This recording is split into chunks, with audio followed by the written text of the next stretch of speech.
Abu Sayyaf has been considered an international terrorist organization. They have been receiving during the past, in their early stages, support from the Al-Qaeda. No less than the brother-in-law of Osama bin Laden came here to establish their cells. And it was Ramzi Youssef who came here to Sulu to organize the Abu Sayyaf cells. So if you will see, there is a strong linkage of the Abu Sayyaf with the Al-Qaeda long before, and that was immediately after the Russo-Afghan War in the late 80s.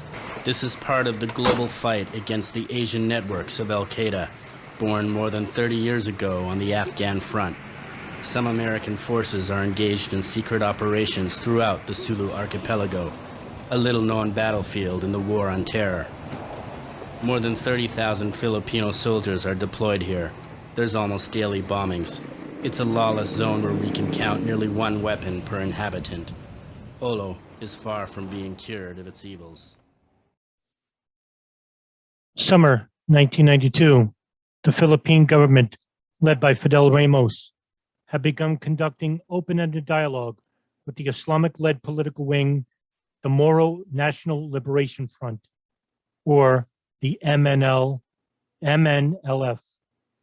The groundbreaking peace talks were the first time that both parties had gone face-to-face and spoke on ending the conflict, which had besieged the country for over 20 years. The peace agreement, however, had some internal problems of its own, starting with implementing the peace agreement in its totality. As the talks were nearing an end to the conflict, another organization began to conduct terrorist operations inside the country, as they wanted to achieve an entirely different goal altogether, a country led by the Sunnah and the Quran. The group is named Abu Sayyaf. Abdul Jarak Abdul Rahman Janjalani was a Sunni scholar who had spent years studying Islamic jurisprudence at the Al-Qura University in Mecca. Janjalani had also witnessed in his early youth in Mindanao, the southern islands, experienced the prejudices of the Muslim peoples by the socialist Philippines government. Janjalani had once fought alongside Osama bin Laden in Afghanistan during the Soviet invasion of the country in 1980. By 1984, he returned back to his homeland, and there he would take his Wahhabi ideology and began to lecture and teach at local madrasas.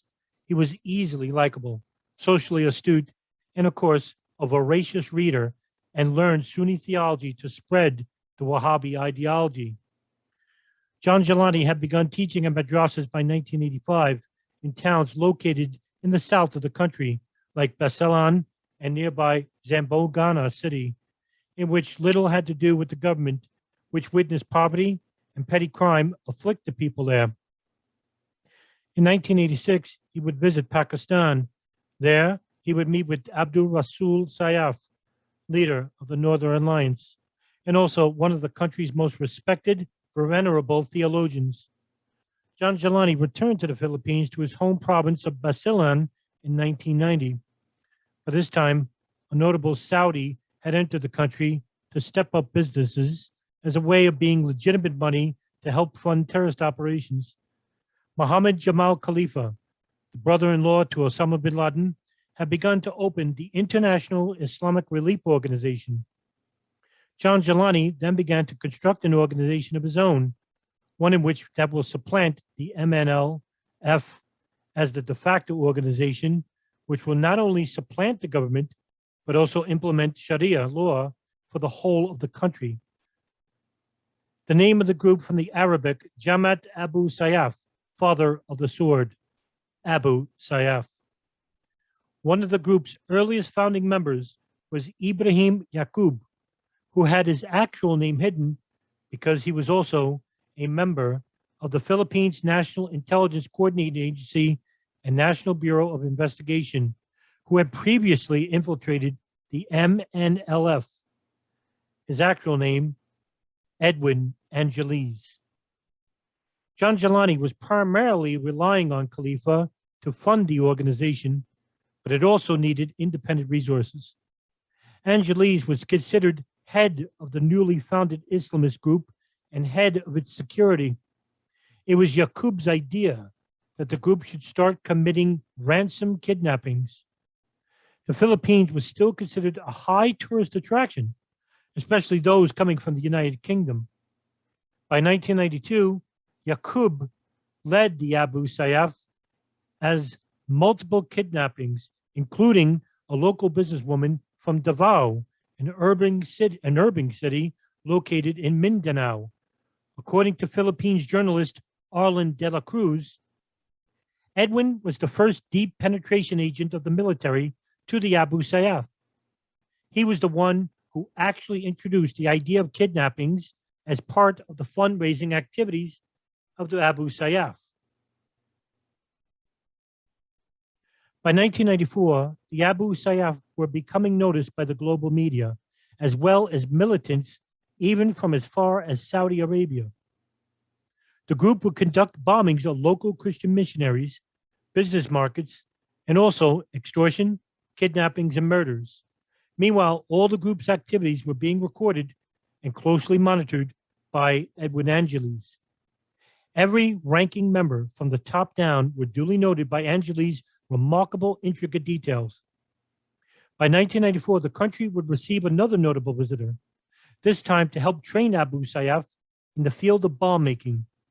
He was also allegedly involved in the 1993 World Trade Center bombing himself, Ramzi Youssef. Yacoub himself would receive personal hands training from Youssef. According to Angeles, another visitor would come to Cebu City, located in the south of the country. He would have a nickname, the Farmer. His actual name was Terry Nichols. Nichols had a mail-order wife whose home was in Cebu City. On this visit in 1984, Angeles exclaims later to investigators that the man who went by the Farmer went to see Ramzi Youssef. According to counterterrorism chief Richard Clark, this appeared to be the case. Could the Al-Qaeda explosives experts have been introduced to the angry American who proclaimed his hatred for the United States government? We do not know. Despite some FBI investigation, we do know that Nichols' bombs did not work before the Philippines stay and were deadly when he returned. Terry Nichols would later be suspected of helping to bomb the Oklahoma City Moro building. Angeles had participated in the group's first ever media interview as well. Local Philippines reporter Arlen de la Cruz would entertain this meeting. During the interview, de la Cruz describes Angeles as a good speaker and a good actor. He spoke like a leftist leader espousing fundamentalist principles. He was different from the leader of the Abu Sayyaf, Janjalani, where Janjalani would be more affluent in theological debate. Angeles was more astute in the militant aspect. By February of 1995, the Philippines Intelligence Agency, as well as the Philippines military, decided to end the covert operation involving Angeles. Even though he was surprised about the abrupt ending of his operation, he would take part in a massive operation against one Abu Sayyaf base in Taglibi. In 1996, Angeles would contact the same reporter who interviewed him in their first meeting in 1992, de la Cruz, who would state that Angeles wanted to show her that he was the primary head of the operation inside Abu Sayyaf. The interview with Angeles was done inside the ABS-CBN newsroom. He showed me identification cards with pictures issued to him by the intelligence command of the PNP. He showed me his mission orders and the license to carry for his caliber .45 pistol. The reason Edward showed me all this was to convince me that he's now really connected with the PNP IC. Edwin, too, told stories to Senator Aquilo Penniman Jr. and myself regarding alleged involvement of the CIA in the creation of the Abu Sayyaf. This information was part of an affidavit executed by Angeles in the law office of Senator Pimentel at the Golden Loop Tower in Pasig.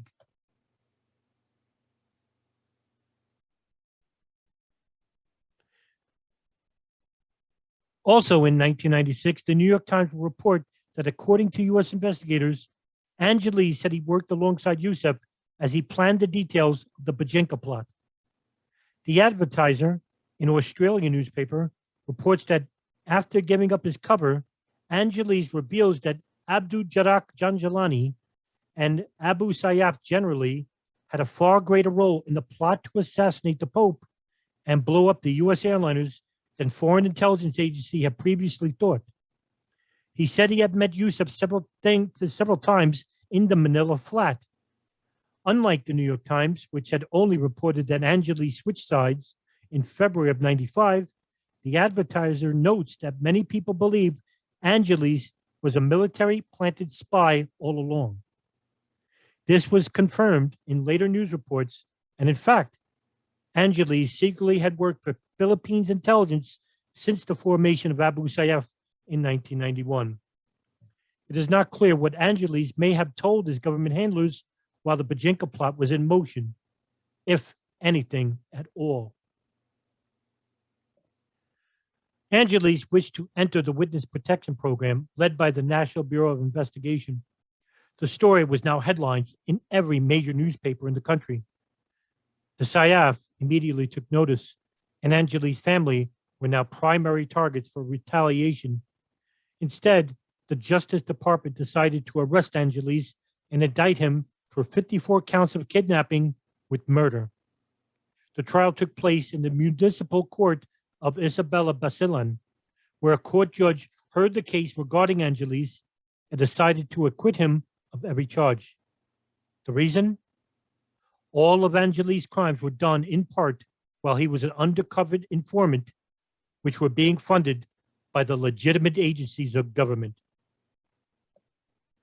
On January 14, 1999, while visiting a mosque in Isabela Basilan, Angeles was with his wife's cousin and his wife, Elmina, who was expecting and was just leaving a nearby store to meet with Angeles when she heard multiple gunshots. Angeles was shot by two assailants. Both men were witnessed by Elmina, whom Angeles called Yang. They fled immediately after shooting Angeles, who died in his wife's arms without saying a single word.